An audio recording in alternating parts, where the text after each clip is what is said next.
Welcome to Unplugged Voices. Most people think leadership begins in the boardroom, but what if leadership actually begins in the classroom or even earlier at home? Today's guest is someone very special to me, not just professionally, but personally as well. Miss Upasana Bhattacharya is a leadership development specialist, an ICF certified coach, and an organizational consultant with over 15 years of experience working with individuals and institutions as they grow, shift, and realign. She has helped many managers becoming confident leaders and has coached people from different industries to grow and improve. She also creates mindset programs that help people think clearly, stay strong, and lead effectively. Her journey started in the corporate tech world and later moved into education and leadership development, which gives her a very practical and balanced understanding of growth. But beyond all her credentials, she is someone I personally turn to whenever I face professional crossroads. She has helped shape leaders, and in many ways, she has helped shape my own leadership thinking. Let's welcome Miss Upasana Bhattacharya to the show.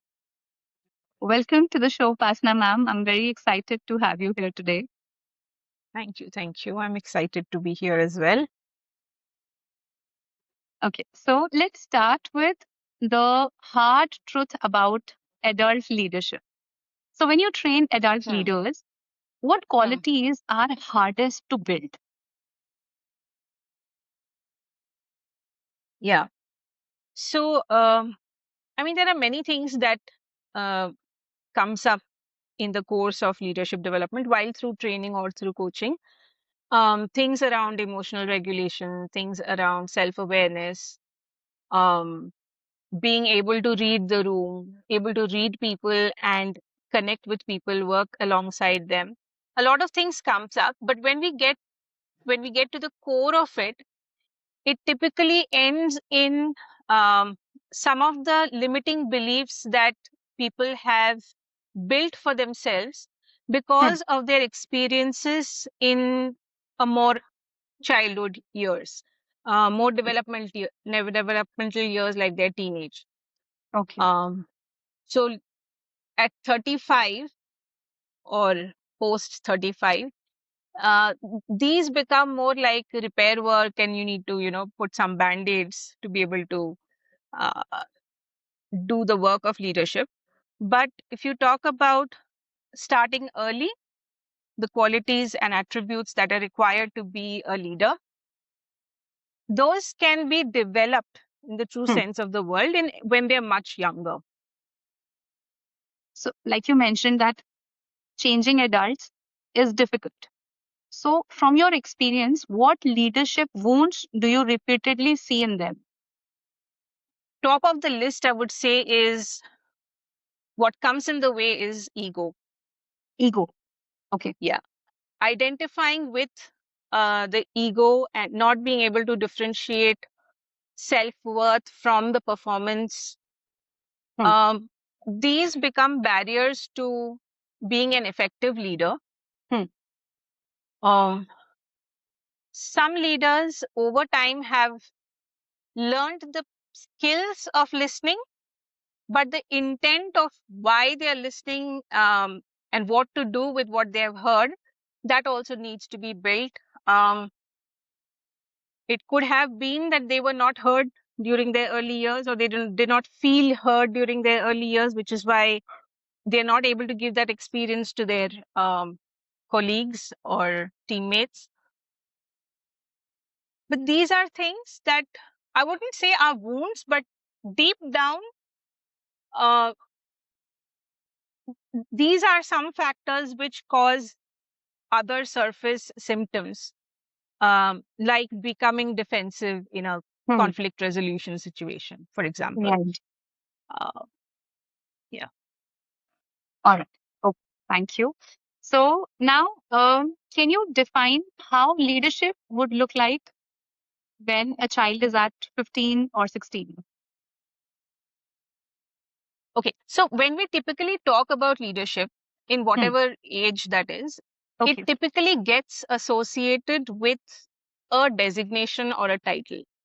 Okay. So, for example, if you are a class monitor, that's a leader. You are a leader of the class, right? Yes. If Get you what are it a is. school captain, Hmm. if you are a team lead, Right. if you are whatever, the CEO of a company, it Hmm. typically gets associated with a designation. Right. Right? So, if we break it down and first define what we mean by leadership per se in the context of our conversation, um, so we will not limit it to just the titles, because when you get those titles Hmm. at whatever age and stage in your life, you are bound to display some of the skills that are required uh, because you are in that position. Okay. But even irrespective of the position or the designation, there are things which, if you display um, attributes like, say, integrity Hmm. or empathy, Hmm. even without a group of people, you are a leader in your own life, That's right. right? So, when we speak about leadership skills or developing leadership skills for younger group Hmm. who may or may not hold a position, Hmm. it has all the attributes to do with um, becoming a good human being. Hmm. And it might sound very cheesy, because that's Hmm. what we are anyway looking forward to from human beings, to be a good human being. But that is the most difficult part. A lot of skills can be built even later on. So, say, for example, skills like um, getting to know people in the team. That is a Hmm. skill that you can develop later on. Or Hmm. resolving conflicts. These are skills you can develop even later on, or whenever you get the position also. But Right. there are some underlying attributes that, if you have already built on early Hmm. and that has become part of your personality, Hmm. those give you an edge in terms of becoming and maintaining yourself as a leader. A leader is somebody who earns um, credibility, Hmm. respect, Hmm. trust over a span of time, Hmm. rather than having one charismatic appearance or event and Hmm. winning the hearts of many people. It could Hmm. be a group of children in your classroom, but then when you get the position, um, you fall apart because you don't know who your teammates are, what influences them, how to get them to work together. That's right. So, uh, yeah, so these basic skills, I think, can be built on and should be built on during school years. Yeah, and the leadership skills can come in as and when required. So, um, so like you said, so is leadership about personality or it's about mindset? Can you throw some light on this? So, in the late 1800s, like 1840 or 60 or something, there was a leadership theory called the great man theory, Okay. wherein a person, if that person is categorized as intelligent, charismatic, good orator, etc., some attributes which typically are inherent to the person, Hmm. then that person becomes a great leader. Hmm. Now, remember, this is like late 1800s, early 1900 theory we are talking about. All At this moment in time, that theory has very little relevance. The okay. latest in um, the latest theories in leadership development are around talking about emotional intelligence, are talking about servant leadership, are talking Yeah. about situational leadership, right? So Yeah. the way of looking at leadership has changed over time. So I would say um, an 80-20 mix, an Hmm. 80 percentage, say, of mindsets and Hmm. attributes which are Hmm. not personality Hmm. features per se, and 20% about personality, Hmm. right? So, uh, I'm sure in your life also, or if you look at the public spaces, you would see leaders who are both introverted and extroverted in the same field. Say, for example, um, you have Virat Kohli and Hmm. Rahul Dravid, Right. both equally great, uh, greats in their field, Yeah. Yeah. equally good leaders, but very different personalities. Right. So, when in their position, what Hmm. kind of qualities they bring to the table is Hmm. more important, and that is influenced by the mindset of the person, is more All right. important. So, how early does this mindset formation begins? Very early, right from birth. So, mindset formation happens uh, as soon as you receive any external information that Hmm. goes to your brain and starts making up the neural pathways, Hmm. which starts as soon as you are born. So say when a toddler is just starts scribbling Hmm. and uh, makes a drawing, Hmm. and the people around say, wow, you are such a talented artist, right? And the child draws even better when he grows a little older, Hmm. and you are a talented artist. Hmm. This statement of praise comes from all corners, Hmm. friends, parents, Right. cousins, relatives. Hmm. So this belief gets strengthened that I'm born with this special talent of being able to produce great art. Hmm. Whereas um, on the other side, say that same house has another sibling Hmm. who just is a poor drawer, say for example, or an average person, Hmm. doesn't get so much praise. Hmm. Their drawings, his or her drawings don't even get looked at as much. And All right. sometimes he or she is said that, look at how well your brother is doing. Your brother can draw, right? People Uh, start making comparisons. the adults start Hmm. making comparisons. The child's mindset is also getting formed that I'm not good at this thing, Yeah. right? And after a little while, he or she will say, no, I'm not good at this. There's no point Hmm. trying. I don't like this. I don't like Hmm. this. Hmm. Hmm. So mindsets start that early. With every word that is said to the child, knowingly, unknowingly, has an impact and builds over time. Yes. And I think consciously or subconsciously, parents and teachers, um, they are responsible for creating a growth mindset, but at times they even destroy this growth mindset with certain sentences like you mentioned, you cannot do this, or you're not very good at this. Yeah, most of the times it's not intended um, to be, they don't want to be mean, or they don't mean to hurt the child, Hmm. but they end up doing so. It's Why do not you a think conscious effort by anyone. so? Why does that happen? Why do you think that happens? Subconsciously, when we are targeting a child, why do you think Hmm. that happens? See, it's an easy one sentence to just say there are two siblings, right? One Hmm. is doing very well, the other is not doing great. It's very easy to say, look at that person and learn. Hmm. Why can't you be more like him? Hmm. Whereas if I have to spend time diagnosing why this child is not doing well, it will take up so much of my mind space, time, effort, and at times I might not even know what to say to the child.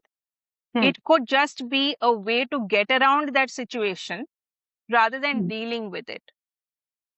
Okay. So, just saying that learn from the other person is very easy, but what to learn, how to learn, how much to learn, Hmm. that needs to be guided by the adult.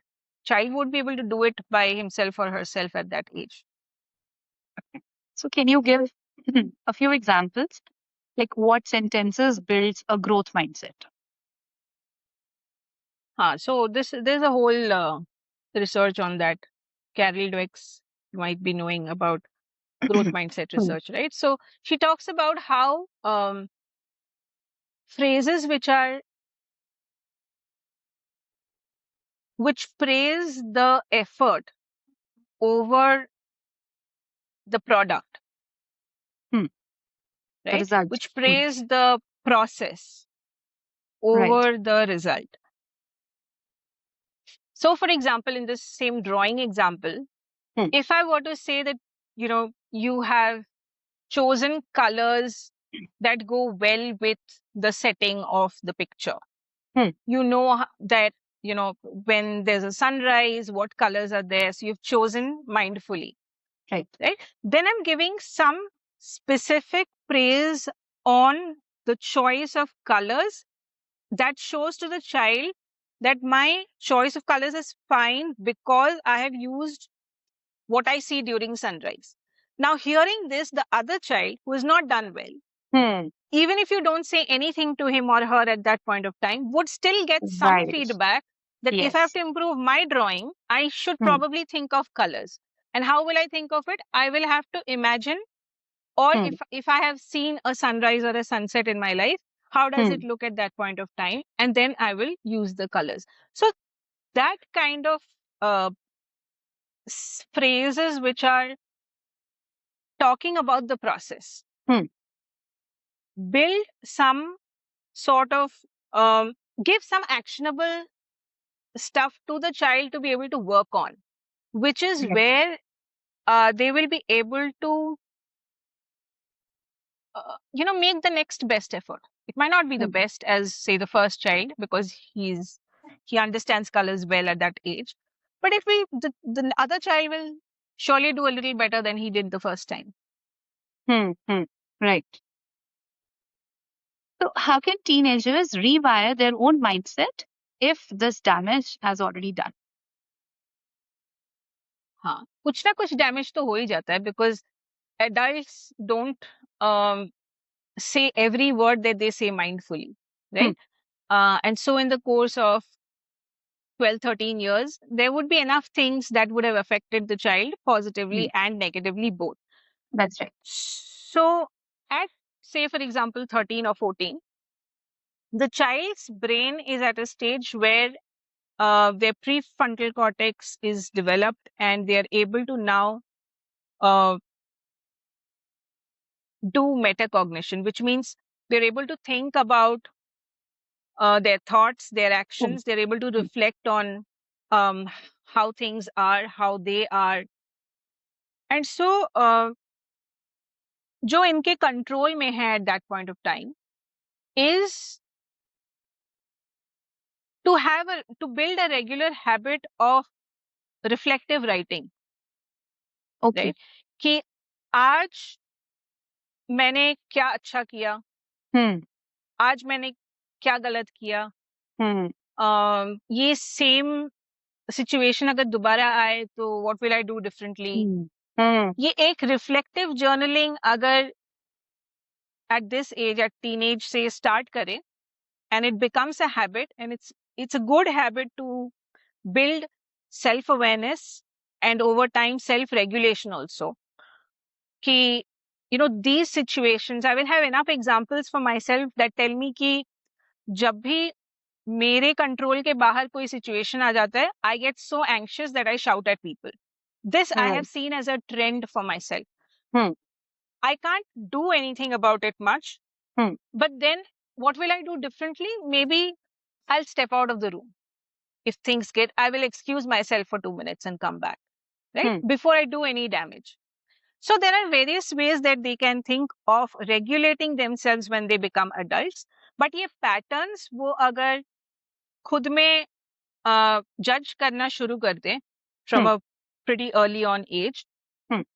I think that's good enough to rewire sort of their brain. Because also at this age, the neural pathways are getting solidified. तो इस Hmm. Time पे भी आप जितना काम कर रहे हो on your mindset consciously, the pathways become stronger. than the earlier ones. उसको override भी कर सकते हो at that age. Right. Right. Yeah. So one way is journaling. One way is asking for feedback. Hmm. Proactively asking for feedback. Hmm. Analyzing or critically thinking about things. Say for example, peer group में कोई झगड़ा हुआ है. Hmm. Then before jumping on to take sides, just stopping to think about कि ये side A अगर tells this and side B tells this, what is my position on this, and not being at this age and stage to also fact check कि जो बोल रहे हैं, not take it at face value, but rather go back and so ये हम सिखाते हैं, right? At critical thinking skills is one of the 21st century skills. Right. Very important for a person who goes on to become or who holds a leadership position later. कि मैंने कहीं से कुछ सुना तो उस पे एक्शन ले लिया, doesn't work all the time. You will need to critically verify the source, get more information if required, and then take action. Right. So ये सब शुरू हो सकता है at teenage. Right. Thank you. So, my next question is a little weird, but at the same time, I feel this is important to address. So, is a topper automatically a leader? Let's say I'm the topper of my class. So, am I the leader? So, when you are a topper of the class, what skills have been put in use? Skills as in, so I'm good at academics. Okay. And probably the co-curricular activities. Okay. Yeah, and I'm excelling. So, कैसे? How are you excelling? So you are either very good in memorizing stuff. You're able to remember what you have learned. Okay. Right? Because exam में तो ऐसे चीजें पूछते हैं ना, आप कुछ सीखते हो क्लास में, फिर उसके अराउंड पूछे जाते हो. So you're able to so a big memory plays a big part in excelling in schools till this day. धीरे धीरे change हो रहा है, thankfully, but abhi bhi we can safely say that memory, if somebody has a good memory and has worked on memory skills, तो वो expert हो सकता है, top कर सकते हैं. Second is also discipline. The person who is topping is not doing it because कि एक रात को पढ़ के. There are one or two of those cases maybe, but we can't take that as a general example. जो लोग top करते हैं, they genuinely study, put in the hours. Right. So being a topper makes you an expert in that function, in that subject, in that domain. Right. So being a topper is equal to being a domain expert. Okay. ठीक है. अभी सोच लो, like let's take this parallel to a workplace. ठीक है. You are you are a web developer and you can code very well, say in whatever the latest technology is, say Python or something else. Tomorrow you become a leader of a group of Python developers, right? So because of your domain expertise, you will be able to guide your team on the function, on Python, say for example, right? But managing a team is much more than just managing the function. That's right. Okay, so we can also give an example, say from the school domain. Say you are a history teacher, you're an excellent history teacher, and you have taught well for X number of years, and then you get promoted to becoming a social science head of department. All right. Right. Now, as head of department, आपको history पढ़ाना नहीं है और बच्चों को. That becomes just one of the things you do. And That's maybe right. you will continue to do great in that space. But आपके जो दूसरे responsibilities आ जाते हैं as a leader of the social science department, जहाँ पे you will have to debate and discuss कि कौन से questions paper में डालना है, कौन सा topic किस तरीके से पढ़ाना है. You will have to hold these conversations with a group of equally good experts in your field only. Right. That is a whole different skills. You will have disagreements. You will have to maybe come to a consensus, even if not everybody thinks the same thing. So दूसरे और भी skills आ जाते. It's not an equation कि being a topper is being a leader. In fact, you can say being a topper is equivalent to being a domain expert. Being an excellent individual contributor of the field. Right. But whenever you associate with the title of a leader, it typically involves a group of people. Now, when it involves a group of people, then you are not just looking at a function, at a topic, at a subject. There is the subject, the topic, plus people. So, it might help you in doing one part of your job well, but other skills will contribute to the other aspects of being a leader. Right. Okay. All right. What do you think? What is the difference between influence and popularity? Influence and popularity. Popularity is getting an approval from others. A lot of people approve of what I do and say I become popular. All Right? Influence is when over a period of time, I'm able to consistently build trust based on what I say and do. And so others are influenced by how I think or what I say or what I do. Because I've done it over a period of time consistently, I have shown competence in that area. So I think popularity is only about the first step of getting approval. And that can happen. That is not necessarily equivalent to influence. As being a popular person also, you might be unintentionally influencing people. But when you want to or need to influence people from a leadership position, you will have to build certain skill sets, certain competencies that you showcase consistently over time. Only then will you be able to influence your team. So why I ask? Because in school, popularity often looks like power. But like you said, it is not leadership. Popular head girl, popular, prom girl, ये सब तो है. It is power. Of course, you have some power over, and which is where, again, critical thinking comes into place. Why is this other person popular? What is this person's competence? Is it because he or she is good at some, say, sports? The person could be good at sports. So there is some level of competence. All right. The other is style. I like that person's style. Now, style is something you might admire, but not necessarily copy. Right. So, as a teenager, I need to think. So, on both sides of the spectrum. So, say I am that person who is popular, right? Now that I'm popular, what is it that I want to influence my group about? What do I want them to think about me? What do I want the others in to admire about me?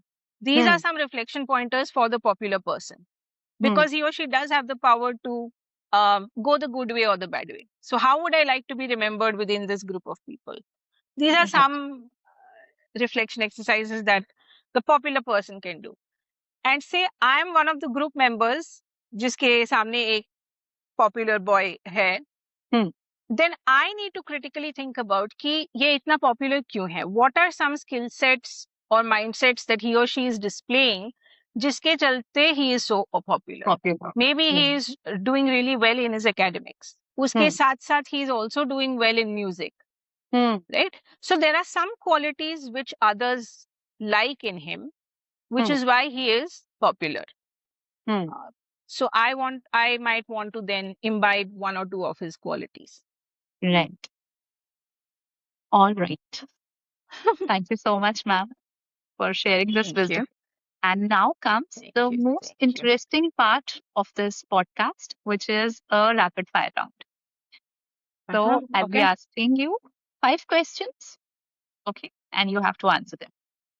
Shall we start? Okay. Go for All it. right. So define leadership during teenage years. Building the foundational skills or attributes of being a good human, irrespective of position or title. All right. Most dangerous mindset in teens. Confidence without competence. Okay. One habit every 15-year-old teen must develop. Self regulation. Okay. Parents should stop what? Overprotecting their children. All right. Real confidence comes from, Competence. okay. Confidence plus an exposure to Mm. various situations, including failure. So, Yes. confidence, I would say, is a byproduct. Confidence is not a skill. Okay. Confidence is a byproduct of doing something over and over again, doing That's the hard things, right. experiencing failure, embarrassment, and rising up from it. Hmm. Um, yeah. So, I would say confidence is built because of these situations. Otherwise, if you build confidence in an empty space, it is more like वही मतलब कुछ है नहीं अंदर और बाहर Hmm. दिखावा वाला दिखावा कॉन्फिडेंस. बहुत था. That's right. All right. Thank you so much, ma'am. Now, so for all the teenagers watching this episode, please share Okay. one message for them. Hmm. So I think at this stage, it is important to choose your role models because your parents are not anymore forcing some role models upon you. There are so many influences from media, social media, your peer group, events that you see happening in the world. It is important to choose wisely who are your role models. And some questions you might ask is, what is this person's competence? What are they Hmm. good in? Are they doing Hmm. something meaningful? Hmm.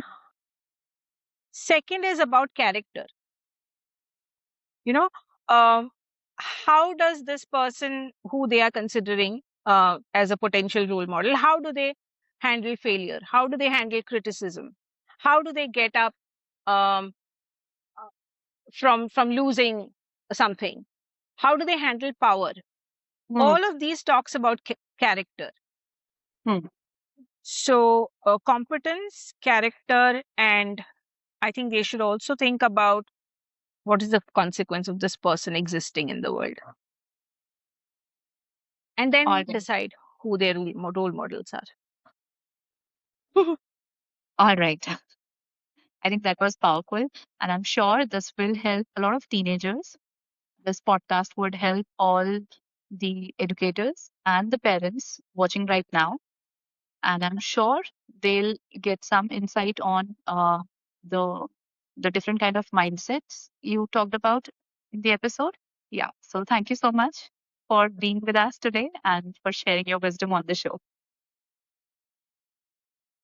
All right. Thank you, ma'am. So Thank you. I think we can conclude this with one statement that, success at 25 is simply the result of the mindset we create at 15 or 16. Yes. Definitely. Yeah. All right. Yeah. So thank you so much, Upasana ma'am, for being here. And thank you everyone for watching. Thank you. Thank you for giving me this Thank you. space. Bye. You're most welcome. All right. Bye, everyone.